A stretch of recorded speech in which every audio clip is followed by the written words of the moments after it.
Hey everyone, I'm Nick, and welcome to another episode of Advanced Topics. So in this episode of the series, we're going to be talking about the macro assert and how we can understand it from a more fundamental level. So assert provides us a way to crash our program if some runtime condition isn't met. So if we're doing something like testing and one of our tests gives us, an incorrect result, we may want to go ahead and just crash the program instead of continuing onward. So we're going to be looking at assert through this function divide here. So it's a very simple function. It takes two integers a and b, and returns just a divided by b. You see on the right-hand side, the assembly, we're looking at this on Compiler Explorer, and it really just translates into an IDIV, an integer division instruction here that we end up returning the result of. So one thing we might want to check here or catch early is if b is equal to 0. We don't want to have a divide by 0 error. So what we can end up doing is we can add an assert in here. So I'll go ahead and just include something like cassert or assert.h here. And then right before I do this, a divided by b that I return, I can go ahead and just do assert and then the condition that I want to be true, or the expression that I want to be true. So in this case, I want b to not equal 0. It's okay if b is negative or positive, but I don't want it to be 0. And you see that the assembly changes quite a bit. So suddenly I'm storing some strings here, right? So the divide, the name of the file. So this is the function name or signature, the name of the file, and then also the expression gets stored as a string. My divide function now has a test and jump inside of it that will, conditionally jump to this this function call down here to assert fail. And you see we're setting up as arguments, the locations of these strings.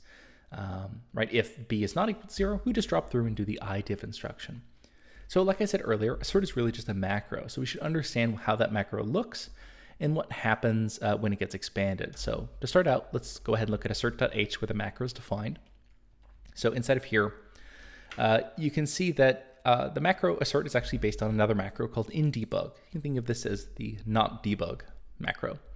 So if inDebug is defined, assert does nothing. So you can see that it just turns into a assert void cast, which is really just static cast void of 0. So something that just gets completely removed by the compiler. Otherwise, right, and the expression is 0, we print an error message and abort.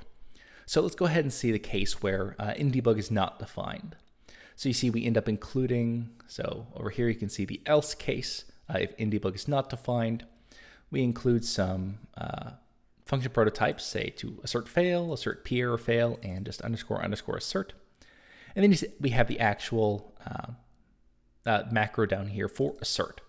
So you can see that for the C++ version, right, assert is defined as a static cast of bool of our expression. So our expression in this case is b not equal to 0.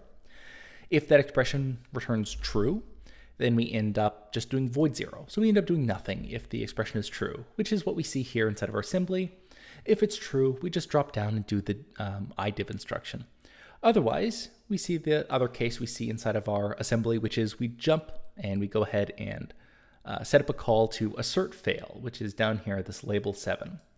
But one thing we should be thinking about here is, performance impacts of something like assert.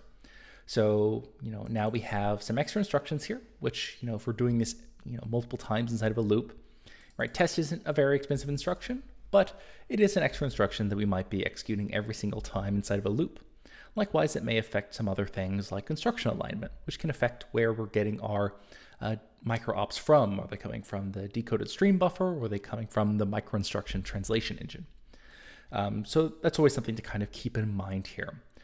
But you can see that we actually have a way to just turn off asserts if we want to, without having to go through and remove the lines of asserts inside of our program. And this can be useful if we're building something in release mode where it isn't really helpful to just crash the program.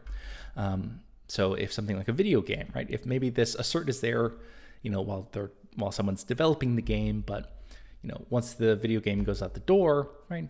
It may be better to just render one frame kind of improperly or badly than it would be to say just crash the entire game every time something goes wrong. So you might build it in release mode without these asserts enabled. So we can go ahead and disable these asserts, exactly as we kind of read in here, that it's dependent on this other macro inDebug.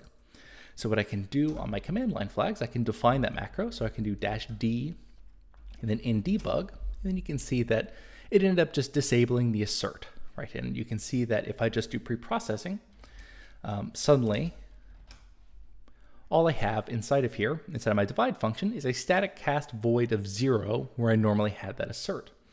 Now, if in debug is not defined, so if I go ahead and get rid of this, we see just the expansion of that original macro, or of that assert macro. So now I have a static cast to bool of the expression b not equal to 0, and then depending on that, we either do void 0 or we have a call to assert fail with these strings. So the expression, the name of the file, the line number, and then also the function signature. Right? So it's just important that we understand how these macros work if we're going to be using them in our programs. So that's going to go ahead and do it for this video.